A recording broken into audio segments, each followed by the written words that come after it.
The Akwa Ibom state government has reaffirmed that the state has no maritime boundary with Cross River State, stressing that the matter was conclusively settled by the Supreme Court. The Attorney General and Commissioner for Justice Akwa Ibom, Senior Advocate of Nigeria, made the clarification today during the hearing of the Interagency Technical Committee on Disputed New Oil Wells convened by the Revenue Mobilization, Allocation and Fiscal Commission in Abuja. Mr. Udom recalled the Supreme Court's 10th of July 2012 judgment, which followed the ICJ ruling of October 10, 2002 on the Nigeria-Cameroon boundary and effectively extinguishing Cross River's estuarine sector. He noted that the Apex Court again reaffirmed this position in its July 10, 2012 judgment, holding the Cross River State is not a littoral state and therefore has no offshore entitlement.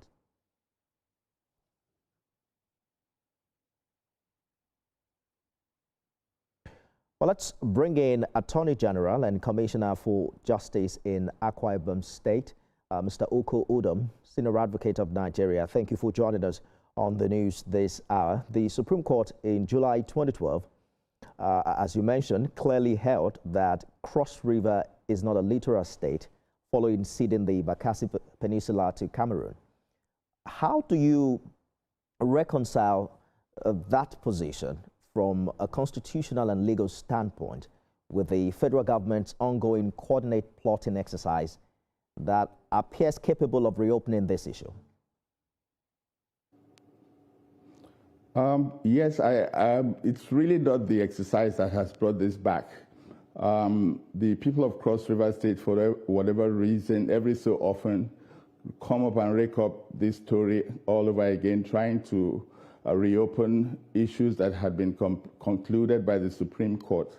What the federal government is doing through the committee is actually to periodically work towards recalibrating areas where new wells have come up.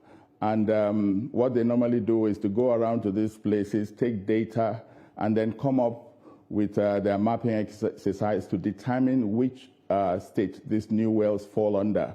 I think the people of Cross River State are just using it as an opportunity to throw back the issue that was settled at the Supreme Court.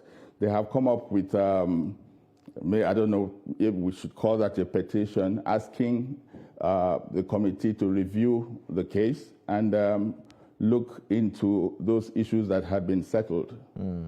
But there's also an interesting angle from that committee, because RAMFAC insists that ownership will be determined strictly by verified coordinates and constitutional provisions, not claims. And I want to quote the chairman, Dr. Shehu, who did say, quote, ownership will be determined strictly by verified coordinates rather than claims or assumptions, adding that in situations where wells fall along shared boundaries, resources will be jointly administered in line with existing regulations, end quote. How do you react to that?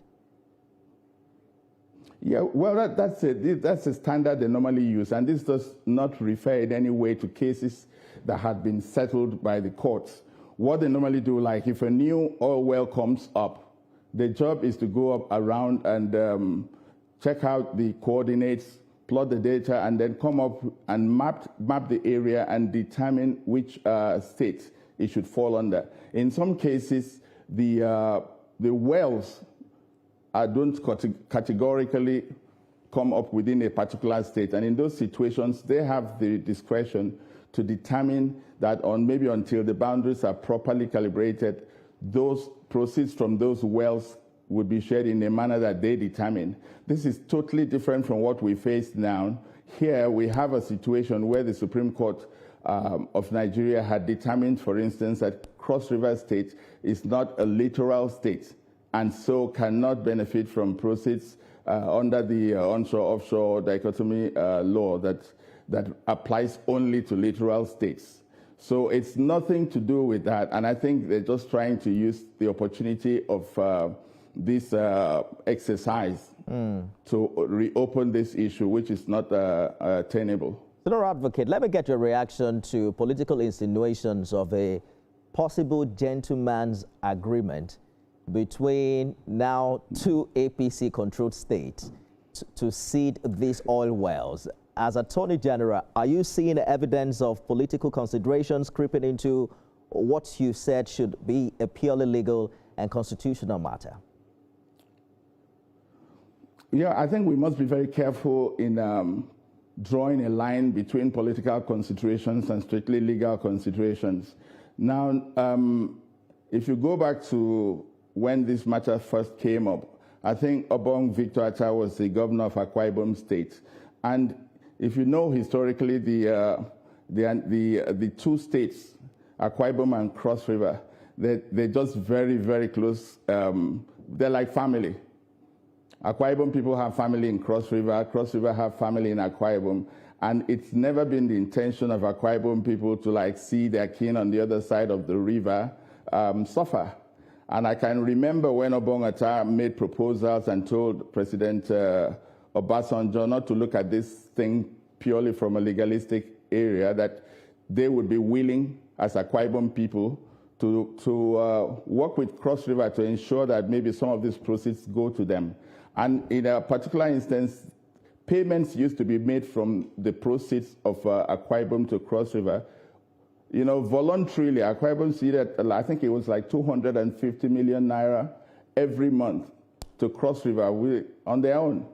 But somewhere down the line, I think Cross River was not satisfied with that and decided they wanted to go to court and making these claims because they thought they would get it. They got to court and they lost everything. No, Advocate, so, I mean, we are brothers. Yes. We are brothers. We are running out of time, but I want us to cut to the chase here. If the final outcome of this plotting exercise contradicts the Supreme Court's ruling, what legal or constitutional options are open to Akwa Ibom State, and what kind of precedent could such a situation set for other oil-producing states and the authority of the judiciary in Nigeria? Sorry, could you repeat that, please? I missed the first part of it. I'm asking that if the output of this committee, right, of this plotting exercise contradicts the position of the Supreme Court, what options are there for your state, and what precedent do you think such situation could set for other oil-producing states? Well, I think the committee and RAMFAC themselves know quite clearly that they cannot go into the terrain that would actually overstep the decisions of the Supreme Court. There are ways to go around these things, and it's outside their mandate to consider areas that would conflict with the judgment of the Supreme Court. The judgment is final, and what they need to do is stick to the mandate, which is just to deal with new oil wells and determine which state these wells fall into. As about the interest of Cross River and Akwa Ibom, I think there are ways to deal with it. They talked about a political solution. It was made clear to them that to consider a political solution, there has to be the consent of both parties. But somehow they're being belligerent about this, and I don't think that is right. We have to stick on the legal option as at now.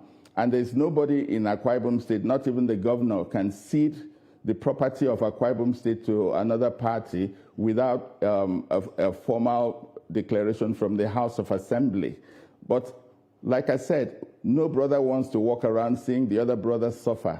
And I'm sure that going about it the right way, we could talk about it, see what can be done. But beyond that, if it's purely legalistic, they are not going to get anywhere because the decisions had been taken and it's final. Senior Advocate Oko Odom is the Attorney General and Commissioner for Justice in Akwa Ibom State. Thank you for your insight. Thank you very much.